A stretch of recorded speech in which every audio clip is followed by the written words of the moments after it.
नमस्कार। सर्वप्रथम प्रार्थना करेंगे। ओम सहनाववतु सहनौ भुनक्तु सह वीर्यं करवावहि तेजस्विनावधीतमस्तु मा विद्विषावहि। ओम शांति शांति शांति। आज का विषय है योग। जब हम साधना करते हैं योग की, यानी योग को जब हम प्राप्त करना चाहते हैं, योग यानी समाधि को जब प्राप्त करना चाहते हैं, योग का मतलब अपने लक्ष्य को जब प्राप्त करना चाहते हैं, उस दौरान जीवन में कुछ ना कुछ विघ्न आते हैं।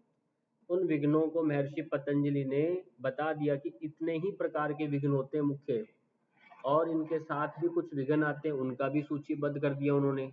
तो वो सब हम आज जानेंगे कि इन विघ्नों से हम कैसे बचें।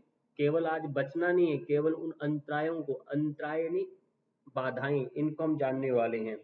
तो सबसे पहले आप देखेंगे योग साधना के मार्ग में ऐसे अनेक मानसिक रूप से भी, शारीरिक रूप से भी और भावनात्मक रूप से कुछ अवरोध आते हैं, रुकावटें आती है जीवन में, जो साधक की एकाग्रता को, अभ्यास को और समाधि की जो प्रगति में बाधा उत्पन्न करते हैं, इन्हें योग अंतराय कहते हैं। ये इतना आपको डेफिनेशन याद रखना है। डायरेक्टली 2 नंबर के प्रश्न आ जाता है कई बार कि योग अंतराय क्या है ना। 2 नंबर का प्रश्न है तो आप इतना ही लिखेंगे, इतना पर्याप्त है। फिर महर्षि पतंजलि ने क्या कहा, ये अंतराएं जो होते हैं, इन्हें एक नाम इनका चित्त विक्षेप भी है। चित्त विक्षेप का अर्थ होता है मन की चंचलता।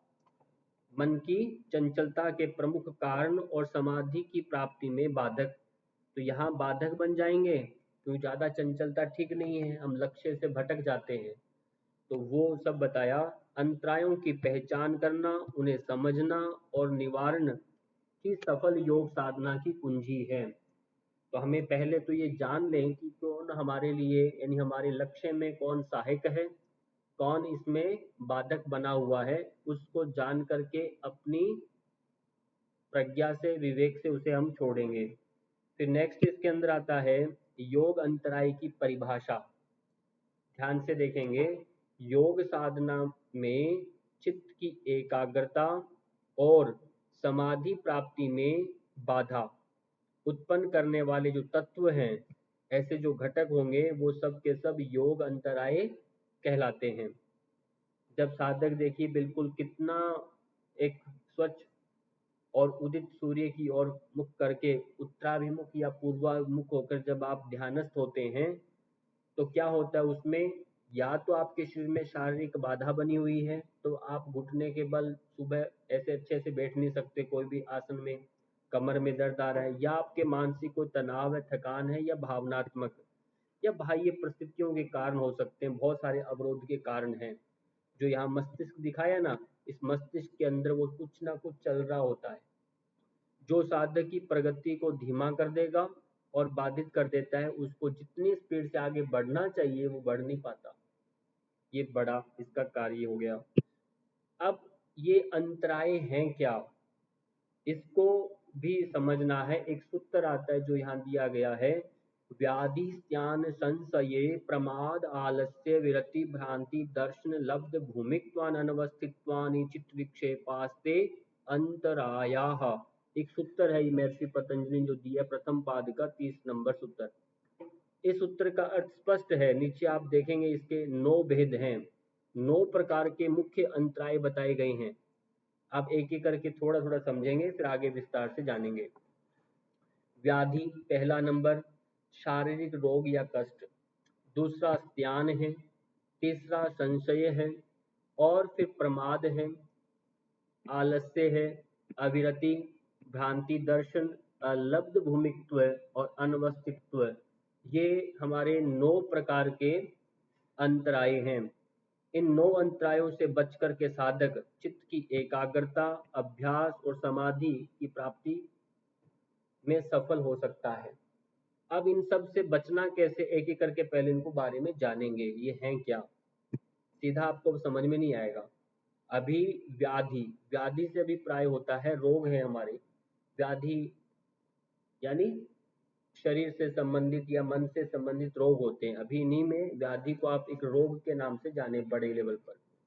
व्याधि का अर्थ होता है शरीर या मन में उत्पन्न रोग जो योग साधना में बाधा बनता है। किसमें बाधा बनता है? योग साधना में बाधा बनेगा। अब इसका परिचय समझेंगे। केवल परीक्षा में आ जाता है व्याधि के बारे में बताएं, तब भी आपको अच्छे से बताना पड़ेगा। शारीरिक और मानसिक रोग साधना में बाधा उत्पन्न करते हैं। ये रोग शरीर को कमजोर करते हैं, मन को अस्थिर बनाते हैं और एकाग्रता को भंग कर देते हैं। अब उदाहरण के रूप में दिखाया गया है ज्वर। अब बुखार हो गया, आप योग सुबह सुबह करने नहीं आएंगे। और यदि आपके अंदर डायबिटीज है तब भी अभ्यास, उच्च रक्तचाप का है, मानसिक तनाव बना हुआ है, कमर दर्द है, ये उदाहरण है। ये सब के सब व्याधि कहलाते हैं, चाहे वो मन का है चाहे शरीर का है। ऐसी भी कोई समस्या किसी को आ गई तो योग में प्रगति रुक जाएगी, वो योग नहीं कर पाएगा। पर आज के समय में ये सब समस्याओं को लेकर ही योग करने आते हैं, ये बात ध्यान रखनी है। हम तो ऐसे ही देखते हैं सभी लोग इन समस्याओं से ग्रसित हैं और वही योग करने आते हैं। तो आप को पहले तो वो इस शरीर इनसे व्याधियों से मुक्त होना चाहता है। पहले साधना के प्रभाव क्या है? शरीर में अशक्त हो जाता है और ध्यान में एकाग्रता नहीं बनती है। सब इसके दुष्प्रभाव हैं यदि ऐसे रोग लगेंगे। तो उपाय क्या करें? सात्विक आहार लें, दिनचर्या को नियमित करें, प्राणायाम, योगासन, ध्यान और अभ्यास करें, पर्याप्त जल पिए और शरीर को विश्राम दें, आवश्यक होने से चिकित्सक की सलाह भी लें और सकारात्मक सोच और आत्मबल को बढ़ाएं। ऐसे करने से ये सब व्याधि जो है आपका ठीक हो सकता है। स्वस्थ शरीर और स्वस्थ शांत मन ही योग साधना की सफलता का आधार माना गया है, नहीं तो आगे आप बढ़ नहीं सकते। तो आगे हम देखेंगे दूसरे वाले पॉइंट को, स्त्यान। स्त्यान का अर्थ होता है अकर्मण्यता। ध्यान देना है, स्त्यान का अर्थ क्या है? अकर्मण्यता, आप कुछ करने की इच्छा नहीं है। स्त्यान का अर्थ हुआ मन की जड़ता या साधना में रुचि न होना। अकर्मण्यता यानी करने की रुचि नहीं हो रही, यानी साधना में कभी कभी ऐसा होता है कि मन नहीं कर रहा, मन में ऐसी जड़ता बन गई है, आप जानते हैं चाहते हैं पर नहीं हो पा रहा। तो ऐसा स्थिति भी बाधक बनता है, वो जानेंगे। पहले परिचय क्या है? ज्ञान वह अवस्था है जिसमें मन की जड़ता आ जाती है या साधना में रुचि नहीं रहती। उदाहरण के रूप में योग का ज्ञान होते हुए भी अभ्यास करने की इच्छा न होना। आज के समय हम सब जानते हैं योग इतना विश्व पटल पर काम कर रहा है, सब जानते हैं इसके बड़े लाभ हैं, करेंगे तो अच्छा स्वास्थ्य बनेगा। पर भी कल से करूंगा ऐसा मन में जब चलता है, इसको बोलते हैं स्त्यान, अकर्मण्यता। स्त्यान के कारण क्या है? अत्यधिक आप आलस्य हो जाता है, नकारात्मक विचार बनते हैं, मोबाइल और सोशल मीडिया में अत्यधिक उसका उपयोग कर रहे हैं, और लक्ष्य की स्पष्टता का अभाव होना और प्रेरणा की कमी, ये सब के सब स्त्यान के कारण है। आपको मोटिवेशन सब कुछ नहीं मिल रहा।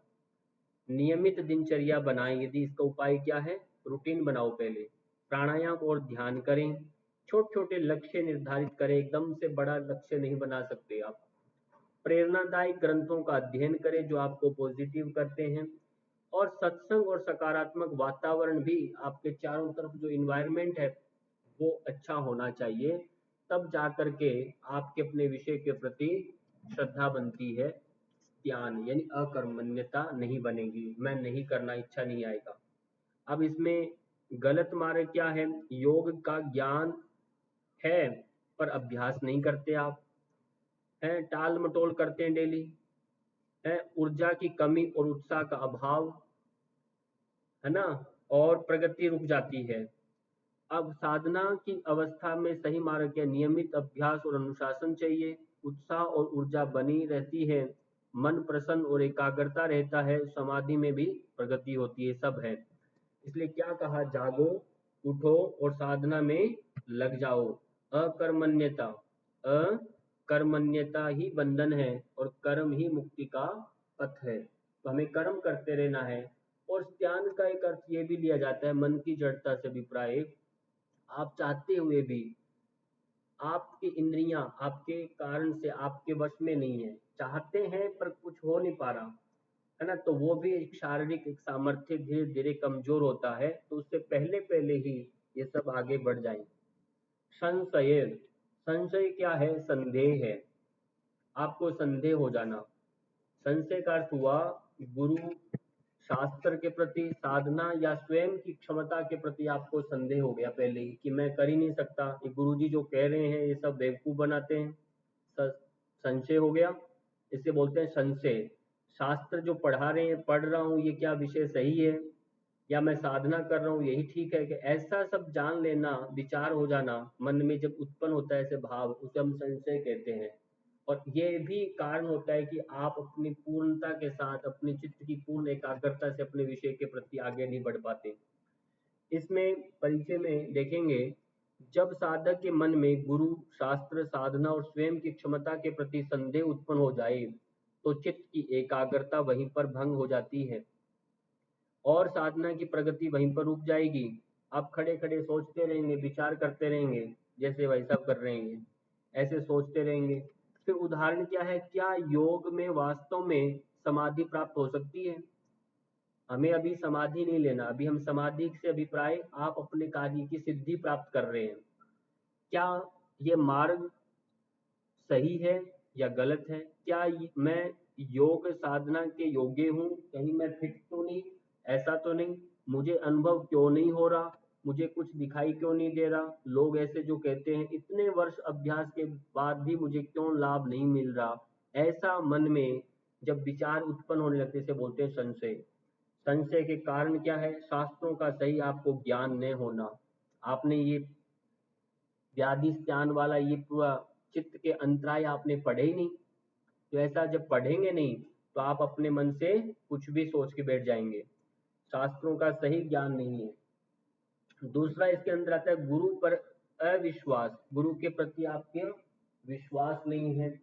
फिर कहा अभ्यास में अस्थिरता, विश्वास ही नहीं है, अब सॉरी अभ्यास में अस्थिरता, आप कभी अभ्यास कर लिया कभी नहीं, धीरे धीरे परिणाम मिलने पर अधीर हो जाते हैं, सब एकदम से रिजल्ट क्यों नहीं आ रहा, स्वयं की क्षमता पर अविश्वास।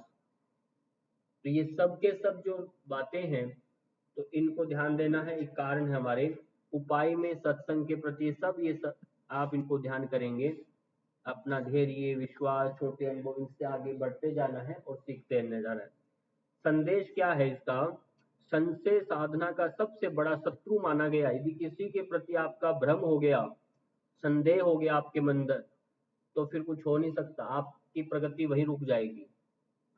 अपने हिंदू धर्म ग्रंथ में तो हम तो पत्थर में भी इतना अटूट विश्वास कर बैठते हैं कि इसी से सब कुछ होने वाला है। अब सोचिए, अब पत्थर में भी शक्ति आ जाती है, फिर क्यों आ गई? क्योंकि आपने उसके प्रति संशय नहीं किया उत्पन्न, और संशय हो जाए तो जीवित व्यक्ति भी आपका कुछ नहीं कर सकता, शास्त्र भी कुछ नहीं कर सकते। तो ये सारा जो विश्वास है वो आपका श्रद्धा, यानी, और श्रद्धा जो होती है, श्रद्धा ही उसकी सबसे बड़ी मित्र होती है, एक से कहा, यानी श्रद्धा सबसे पहले आपके अंदर उत्पन्न होनी चाहिए अपने विषय के प्रति।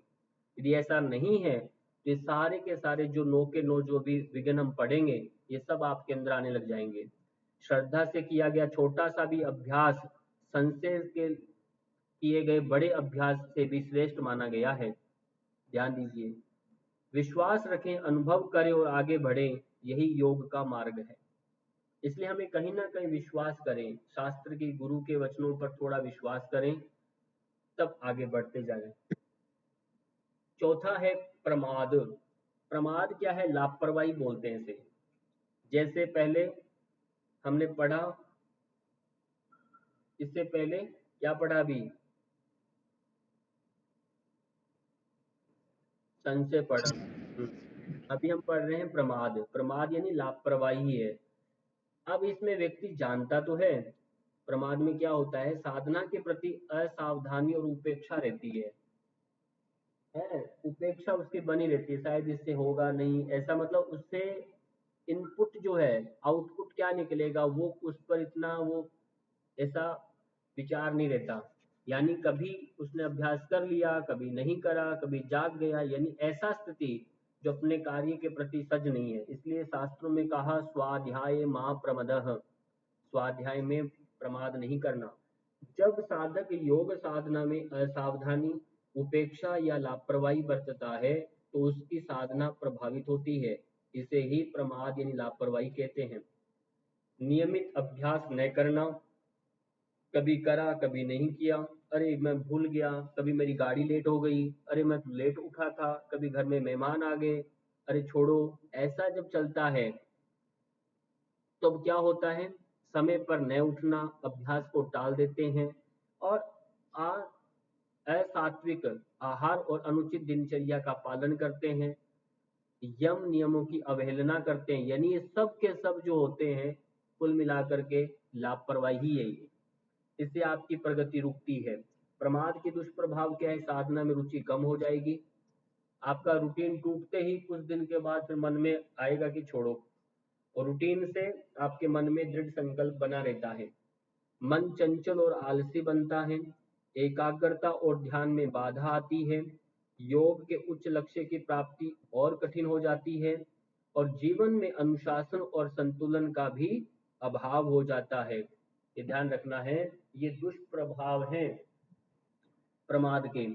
उपाय क्या करें, नियमित समय पर आप जागरण करें, अच्छी एक दिनचर्या बनाएं, यम नियम का पालन करें और शुद्ध आहार लें, लक्ष्य को याद रखें, प्रेरणा बनाए रखें कि हाँ, धैर्य रखें, छोटे छोटे संकल्प लेकर उन्हें पूरा करें, सत्संग और स्वाध्याय और गुरु मार्गदर्शन प्राप्त करते रहें बीच बीच में। तो ऐसा करने से आपके अंदर जो ज्योत है, जिस कार्य के प्रति आपकी श्रद्धा है, जो आप कार्य पूर्ण करने जा रहे हैं, वो आपका जो एनर्जी लेवल डाउन नहीं पड़ेगा, वो बना रहेगा, तो आगे बढ़ते रहेंगे।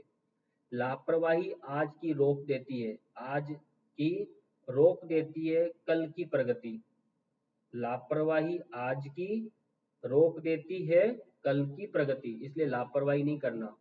स्मरणीय सूत्र भी यह दिया हुआ इसमें देखिए, असावधानी साधना की शत्रु है और सजगता साधना की मित्र है।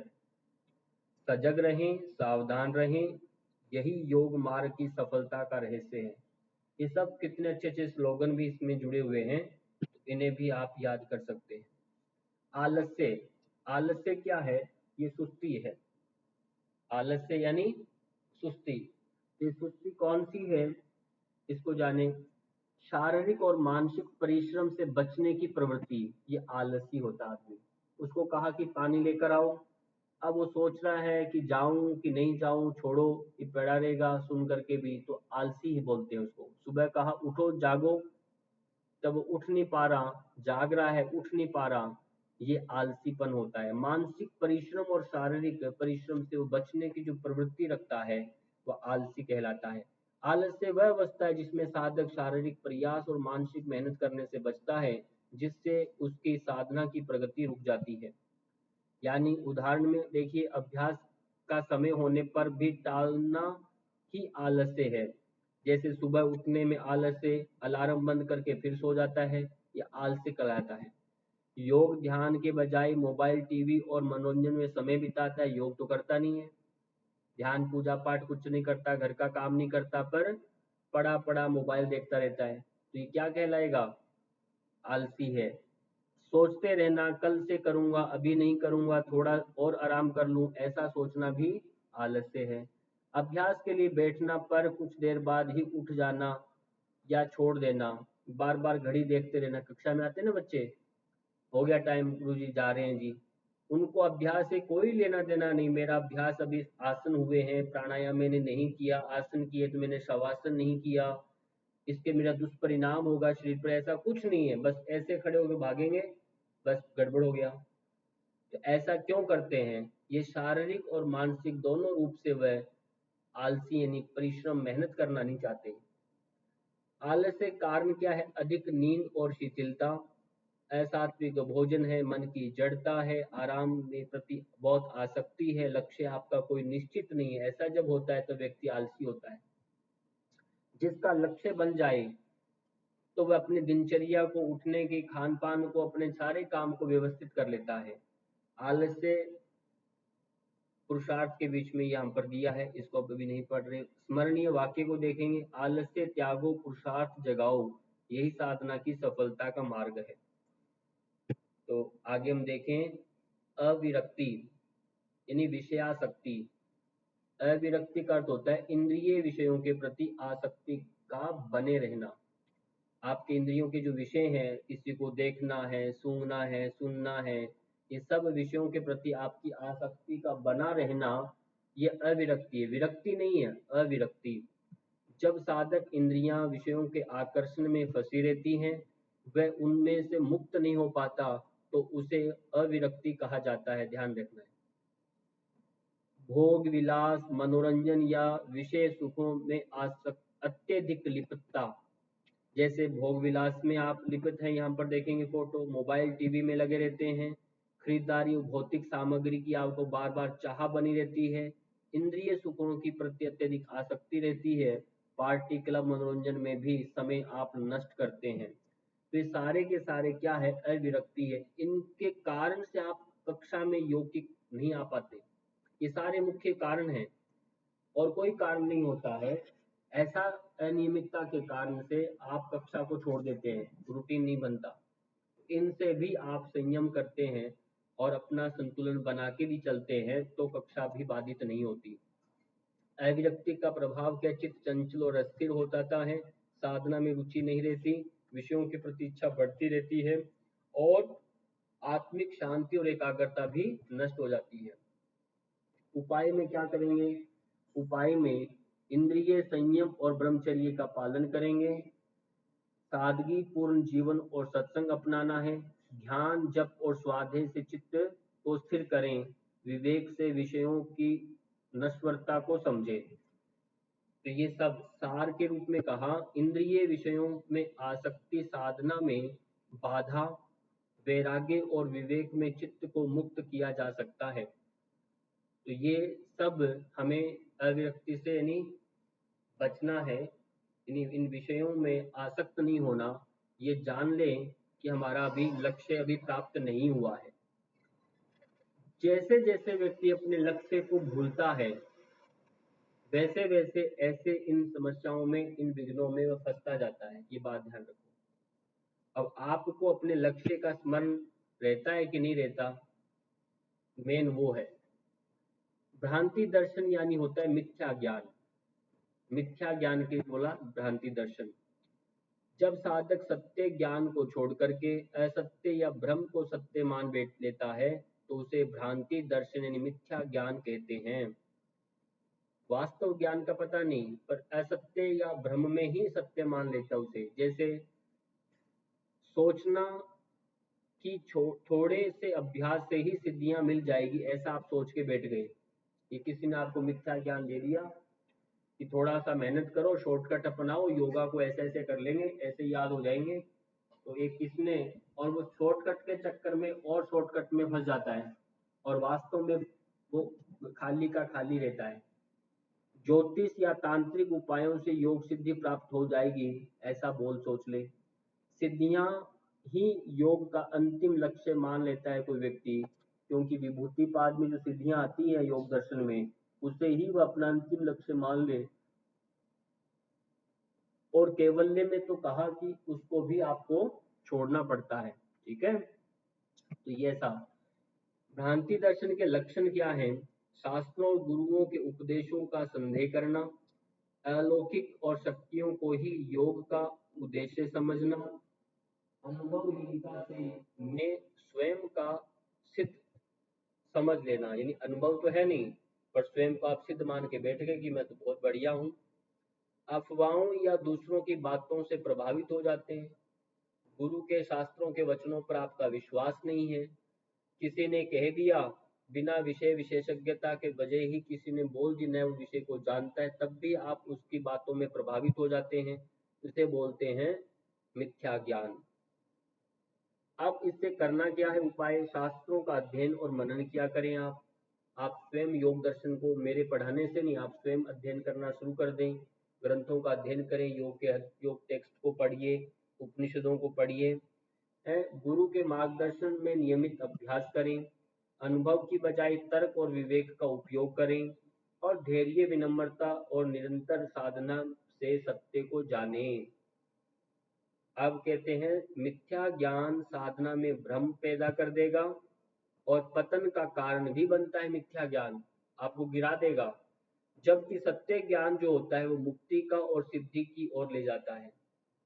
वो गिराता नहीं है, वो आपको इस जन्म से मुक्त कर देगा और सिद्धि भी प्राप्त कराता है। तो ये है अलब्ध भूमित्व। 8 नंबर पर हम पहुंच गए हैं। अलब्ध भूमि क्या है?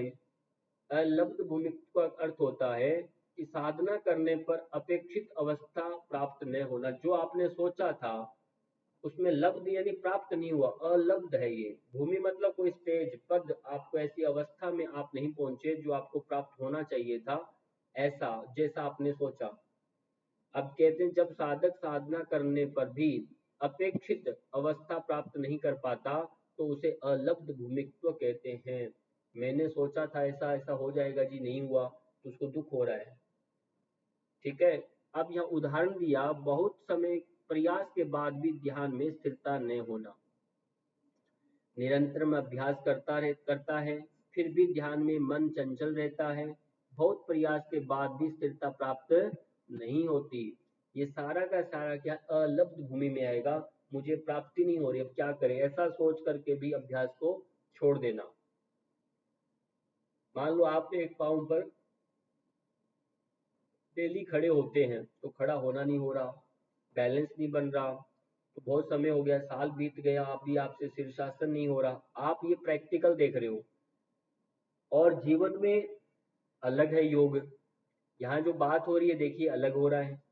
ऐसे जब आप कोई स्टेज पर नहीं पहुंचते तो मन में क्या बोलते हैं उसको, अलब्ध, कुछ प्राप्ति नहीं हो रही, ऐसा मन में एक विचार आता है। उसका दुष्परिणाम बनता है, साधक निराश हो जाता है, आत्मविश्वास आपका कम हो जाएगा, साधना में रुचि घटने लगती है, लक्ष्य से मन भटकने लगता है और साधना बार बार बीच में छूट जाती है। क्यों?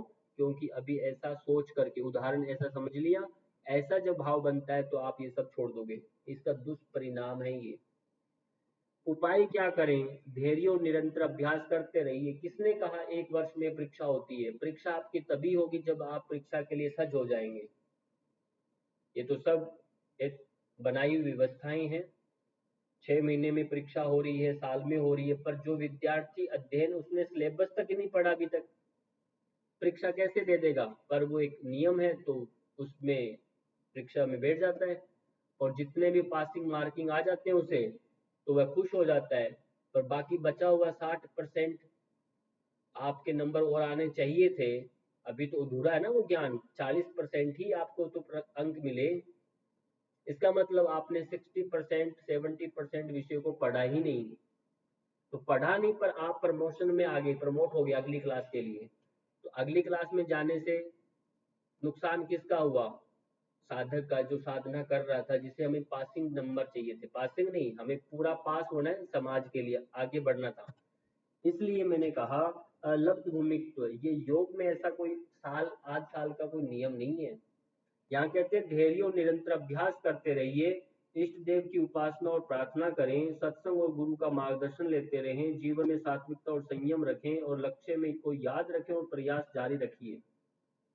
तब जाकर के सफलता मिलती है। एक दिन में, 2 साल में, 3 साल में ऐसा लगे कि अभी, ऐसा नहीं है। लगातार अभ्यास, धैर्य, उचित मार्गदर्शन, तब जाकर अलब्ध भूमित्व की बाधा से दूर किया जा सकता है। और यदि आपके पास अभ्यास लगातार नहीं कर पा रहे, आप में धैर्य नहीं खो दिया, आपको गाइडेंस अच्छी नहीं मिल रही, तो आप भटक जाएंगे, निश्चित है ये। इसलिए गुरु का गाइडेंस का बड़ा महत्व माना गया है कि हाँ, अच्छे में गाइडेंस मिल गया, उन्होंने सलाह दिया तो अच्छा हो गया, नहीं तो भटक जाते हैं। 9वां है अंतिम, अनवस्थितित्व। अनस्तित्व क्या है? प्राप्त साधना अवस्था में स्थिर न रह पाना। जो आपने साधना जो प्राप्त कर रहे हैं उसकी अवस्था में स्थिर न रह पाना, प्राप्त साधना अवस्था में स्थिर न रह पाना। कहते हैं एकाग्रता प्राप्त होने के बाद पुनः चंचल हो जाते हैं। अब बताइए, जैसे कोई जंप लेकर के ऊपर उछल करके किसी पेड़ की टहनी को हाथ लगा देता, कभी देखा आपने?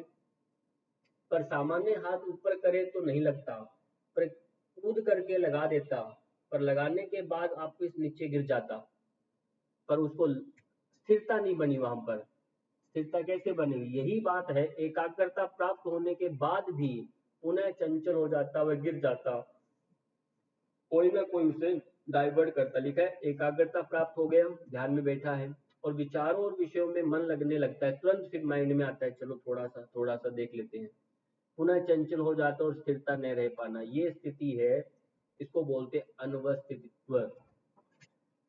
इस स्थिति के दुष्परिणाम क्या है? साधना में प्रगति रुकेगी, मन, ये सारे परिणाम ऐसे ही हैं, अलग अलग नहीं आ रहे, सब में यही दुष्परिणाम रहेंगे इनका। उपाय आपके हमेशा यही रहेंगे, नियमित साधना करें, एकाग्र हो, अच्छे विषयों का, विचारों का, उनसे विचार है विषयों से दूरी बनाए रखें, और धैर्य संयम सब करें, और अच्छे गुरु का मार्गदर्शन, ये सब ऐसा ही है। साधक को अभ्यास वैराग्य से स्थिरता बनाए रखनी चाहिए, तभी साधना प्रगति निरंतर बनी रहती है। तो ये हमने पढ़े अंतराय, ये मुख्य विघ्न है। अब जो हम जान रहे हैं वह है अंतरायों के साथ कुछ 5 उप विक्षेप आ जाते हैं, जिसे हम सहभुवय कहते हैं, उनको समझेंगे। जिसका सूत्र आता है दुख दोर मनस्य अंग में जत्व श्वास प्रश्वास विक्षेप स भुवः। ये इसी का नेक्स्ट अगला सूत्र है। इसमें क्या है? दुख, कोई व्यक्ति दुखी है तो उसको आप योग करा दीजिए, तो उसका योग में मन नहीं लगेगा। मानसिक खिन्नता, इसको बोलते हैं दौर मनस्य। दौर मनस्य क्या है? आपके अपने मन के अनुकूल न होना दौर मनस्य है। और अंग में जत्व, शरीर का कंपन होना, कंपन अपने आप में अंग में जत्व है। और श्वास प्रश्वास की असामान्यता, आप चाह करके भी श्वास को नियंत्रित नहीं कर पा रहे, तब भी योग साधना में विघ्न बन जाता है। इन विक्षेपों के कारण साधना में बाधा आती है, अतः इनको समझकर इनसे बचना क्या है? आवश्यक है। अब एक एक करके समझिए इनको। अभी जो हम पढ़ रहे हैं आप सबको समझ में आ रहा है क्या? ये बताइए पहले।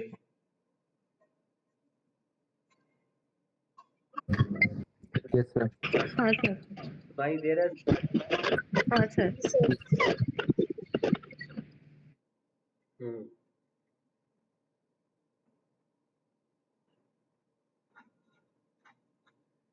अब देखिए दुख, दुख में शारीरिक और मानसिक पीड़ा होती है।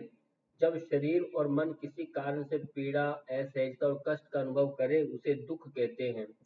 यहाँ दुख इतना, जैसे हमने व्याधि में पढ़ा, पर यहाँ जो दुख है, यहाँ केवल इतना ही नहीं है। दुख के जो प्रकार बताए गए हैं, इसमें यहाँ शारीरिक और मानसिक दो लिया गया है। मानसिक दुख और शारीरिक दुख, एक आदि दैविक दुख होता है, वो इसमें नहीं है। इस प्रकार से जिस शरीर में बीमारी, चोट, थकान का, जैसे शरीर कहीं से पेट में बुखार, चोट लग रहा है, आप नहीं कर पाते। जैसे परीक्षा का तनाव है, किसी अपमान का दुख, या असफलता से निराशा यदि आप में है, तो कुछ दिनों तक आप अंडरग्राउंड हो जाते हो, अच्छे से आप योग नहीं कर पाते। ये ऐसा, ये मन के शोक है, भय है, घर में कोई मृत्यु होगी किसी की, तो आप कई 1-2 महीने तक आप अच्छे से कहीं भी अच्छे कुछ कार्यक्रम होते हैं, जैसे उत्सव है, तो आप उसमें नहीं जा पाते, विवाह में किसी के नहीं जा पाते, खुशी में आप नहीं जा पाते। क्यों? मन में एक शोक की लहर, शोक है मन में। तो आप फिर धीरे धीरे समाज के लोग आपको उससे बाहर निकालते हैं, शोक से, कि आया करो बाहर, फिर धीरे धीरे व्यक्ति आगे जाता है। कोई व्यक्ति अचानक ही शोक से बाहर निकल जाए, तो आम पब्लिक उसे जीने नहीं देगी, वापिस शोक में डाल देगी। होता है कि नहीं? कि अभी तो तुम्हारा पति मरा है, तुम्हारे ये मरे हैं, तुम्हारे घर में ये हुआ है, तुम अभी भी घूम रहा है बाहर, चल घर वापस बैठ। अब ये भी पंगा है। तो ये ध्यान रखना है, व्यक्ति चाह करके भी कुछ स्थितियां हैं, पर कहने का मतलब ये है, ये सारी समस्याएं शारीरिक चाहे मानसिक हो, या आपके योग को प्रभावित करती है, आपके लक्ष्य में बाधा बनती हैं। यदि कोई व्यक्ति, कोई भी कोई हॉस्पिटलाइज है, तो आप उसको देख देख के दुखी हो रहे हो, पर आप उसको क्या कर सकते हैं, आप बाहर से सेवा कर सकते हैं। पर ऐसा नहीं कि आप बैठे रहे और आप अपनी नौकरी भी छोड़ दें, घर की सारी रिस्पॉन्सिबिलिटी छोड़ दें और आप अपना जो जिस उद्देश्य के प्रति काम कर रहे थे वो भी छोड़ दें, तो ऐसा नहीं है ना। ये बात ध्यान रखनी है। बहुत पहले समय कुछ समय पहले एक फिल्म आई थी, 10th फेल नाम की फिल्म आई थी। उसको आप देखेंगे कितनी मेहनत लगती है। छोटे मोटे दुख तो जीवन में आते रहेंगे, पर वो ऐसे ऐसे भटकता नहीं है। तो कारण क्या है? अविद्या, समझ नहीं है, लक्ष्य स्पष्ट नहीं है, राग द्वेष, कभी किसी से ईर्ष्या कर रहे हो, कभी राग कर रहे हो, इसके असंतुलित जीवन शैली, इच्छाओं की पूर्ति न होना, ये सब मुख्य कारण होते हैं इसके। क्या करना? नियमित योगाभ्यास करने की पहले तो आदत डालो। हम जीवन में अभी योगाभ्यास नियमित नहीं कर रहे, ये सबसे बड़ी अच्छी बात नहीं है। और हम सोचते हैं हम योग के शिक्षक बन जाएं, सोचने से नहीं होता। प्राणायाम से मन को शांत रखें, संतोष और स्वाध्याय रेगुलर करते रहें, और ईश्वर प्रणिधान से मन को स्थिर करें। ऐसा जब आपके अंदर गुण विकसित होने लगेंगे, जीवन की दिनचर्या में जब ऐसे ये हिस्से बनेंगे, तब देखिए तो जीवन में योग आपको झलकने लगेगा। योग का अभ्यास दुख को दूर करता है, सुख और शांति की ओर ले जाता है। पहले तो आप ये सब इनका पालन स्वयं करेंगे, तब दुखी व्यक्ति जब आपके पास आएगा, कोई दुखी आत्मा आ रही है, तो आपके सानिध्य में वह सुखी हो जाएगी और शांति का अनुभव प्राप्त करेगी। क्यों? क्योंकि आपके पास अपने पास कोई दुख नहीं है। फिर दुख सुनने के लिए आप सज्ज है। आपके पास सुख है देने को, तो आप उसे सुख देंगे। तो जो कुछ होगा तो वही तो दोगे ना। तो आपसे वह सुखी होकर जाएगा, दुखी होकर नहीं जाएगा। इस बात को समझिए आप।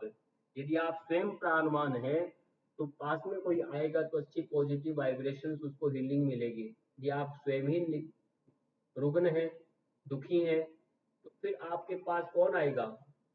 ये बात समझ लीजिए। तो योग में आपका एनर्जी लेवल बहुत अच्छा होना चाहिए।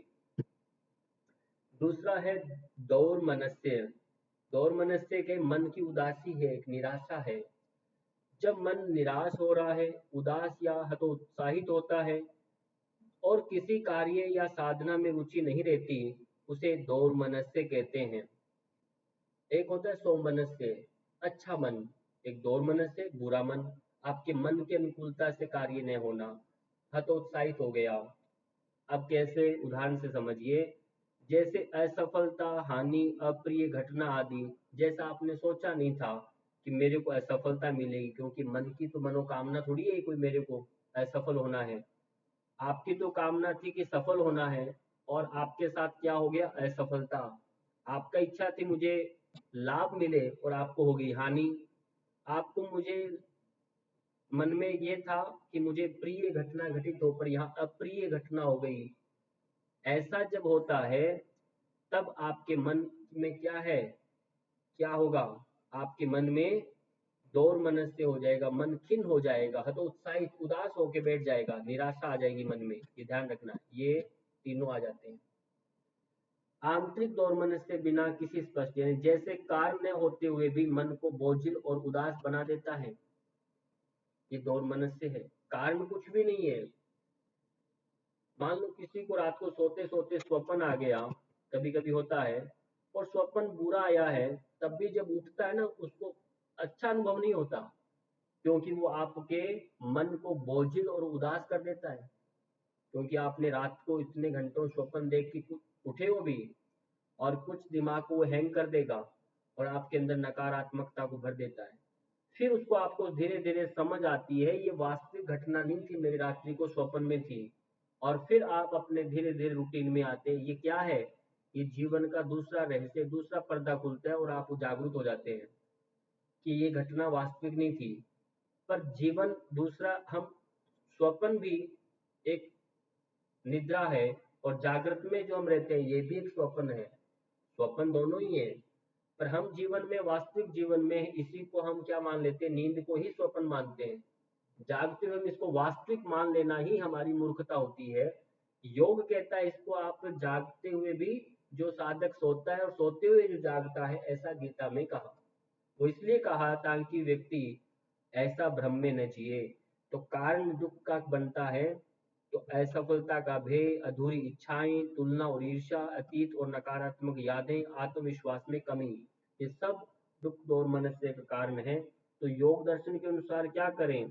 सत्संग और सदग्रंथों का अध्ययन करते रहें आप, ईश्वर प्रणिधान और ईश्वर की प्रार्थना करें, ध्यान और प्राणायाम को मन से स्थिर करें, सकारात्मक कृतज्ञता का पालन करें और नियमित साधना से मन प्रसन्नता लाएं। यानी अभ्यास को रूटीन में आपको करना ही करना है, उसे छोड़ना नहीं है, या आप समझ लीजिए अभ्यास को आपको रेगुलर करना है। और फिर हमारा आगे विषय आता है कि इसमें अंगमेजत्व। अंगमेजत्व क्या है? अंगमेजत्व, इसके अंदर शरीर का कंपन या अस्थिरता आती है। शरीर में क्या है? कंपन है, अस्थिरता है। जब मन में बिना किसी स्पष्ट कारण कंपन हो रहा है, थरथराहट हो रही है, अस्थिरता होती है, इसे हम अंगमेजत्व कहते हैं।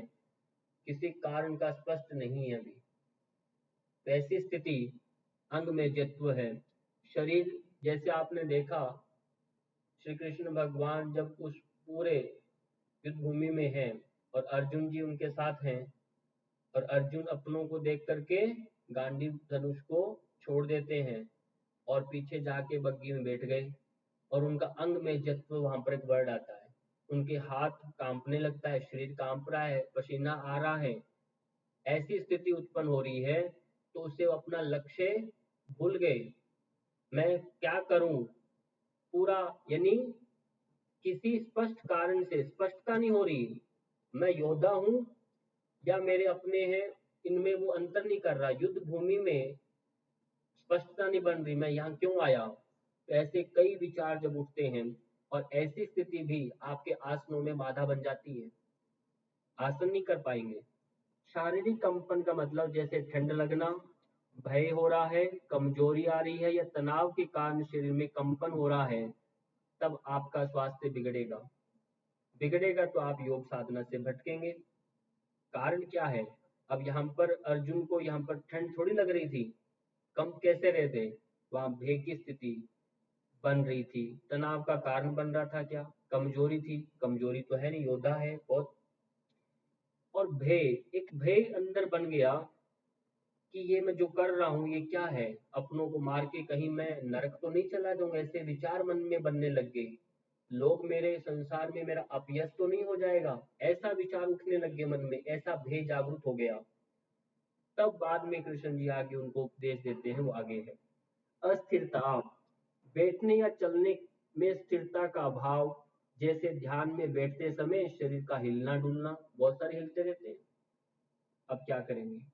तो ऐसी समस्या, मैं ये कहता हूँ बड़ों को, सबको, ये ऐसी समस्या उत्पन्न होने से पहले पहले ही योग साधना में प्रवृत्त हो जाइए। कम से कम शारीरिक कुछ तो आप अपने नोव में से निकल जाएं, कम से व्याधि तो आपको तंग न करे।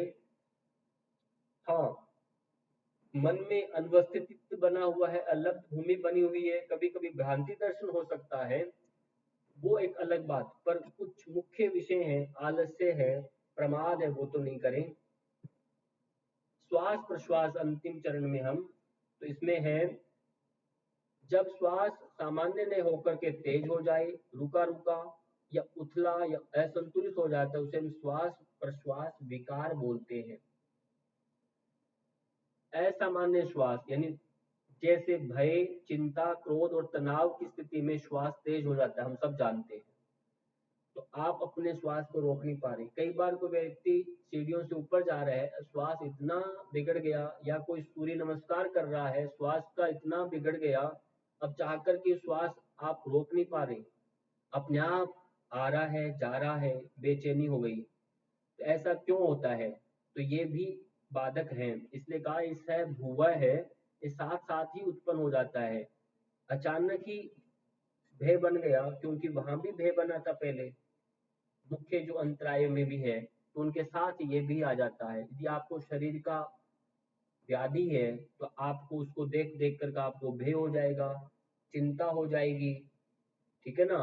और क्रोध भी आता है कभी किसी को देख करके, तो कई स्थितियां बनती है, इससे हमारा श्वास में गड़बड़ी होती है। तो श्वास रुक रुक कर चलना, ये क्या है? श्वास का रुक रुक कर चलना। रोग, थकान, आलस्य या अवसाद में श्वास भारी हो जाता है और रुक रुक के चलता है, ये भी एक कारण है। मानसिक तनाव, चिंता है। कारण में भय और क्रोध, अस्थिर का भाव है, अत्यधिक थकान हो रही है, रोग या शारीरिक असंतुलन है, अनियमित दिनचर्या है, प्राण शक्ति का असंतुलन है। क्या करना है? आप रेगुलर अनुलोम विलोम, नाड़ी शोधन, प्राणायाम करेंगे, तब श्वास की प्रक्रिया ठीक हो जाएगी। गहरी और धीमी श्वास का अभ्यास करेंगे, ध्यान द्वारा मन को शांत और स्थिर करने का प्रयास करेंगे। ईश्वर ईश्वर के प्रति, ये जहां बताया है, ईश्वर प्रणिधान से मन में विश्वास और शांति लाना है। सात्विक आहार और पर्याप्त नींद भी लेना है और संयमित जीवन को भी अपनाना है। श्वास को साधो तो मन सज जाता है, सब जानते हैं। मन शांत हो तो जीवन आनंदमय हो जाता है। या आनंदमय जीवन क्यों नहीं होता? क्योंकि हमारा मन शांत नहीं, और मन शांत का संबंध किससे है? आपका श्वास के साथ का संबंध होता है। तो श्वास को आप हल्के मत लीजिए, कल ही भी बताया था मैंने। निष्कर्ष क्या है इसका? योग साधना में जब साधक 9 बाधाओं को जब सामना करता है, और योग अंतराय कहा जाते हैं, जैसे सामना करना पड़ता है, तो अब ये व्याधियां हम सब जाना था, ये व्याधि भी है, ज्ञान, संशय, प्रमाद, आलस्य, विरति, भ्रांति, दर्शन, अलब्ध, भूमिक और अनुपस्थितित्व, ये 9 बाधाएं हैं। सूत्र आपको याद कर लेना है ये। और योग साधना में आने वाली 9 बाधाएं ये अंतराय कहलाती हैं। और जो उप अंतराय हैं, और जिन्हें हम चित्त विक्षेप भी कहते हैं, इनको चित्त विक्षेप भी कहते हैं, और वो उप विक्षेप है, उन्हें सहभुवय के भी नाम से भी जानते हैं, 5 को। इस प्रकार से 9 और 5 14 प्रकार के हमारे बाधक तत्व बोले जाते हैं। ये हमारे लिए चित्त को एकाग्र नहीं होने देते, इनसे बचना है। इनसे कैसे बचा जाएगा वो कल हम पढ़ेंगे, कि मन को हम कैसे शांत करें, इस प्रक्रिया को भी जानेंगे। तो अभी जो हमने पढ़ा, ये बात स्पष्ट हुआ आपको? ये बताएं, ये विषय स्पष्ट हो गया आपको?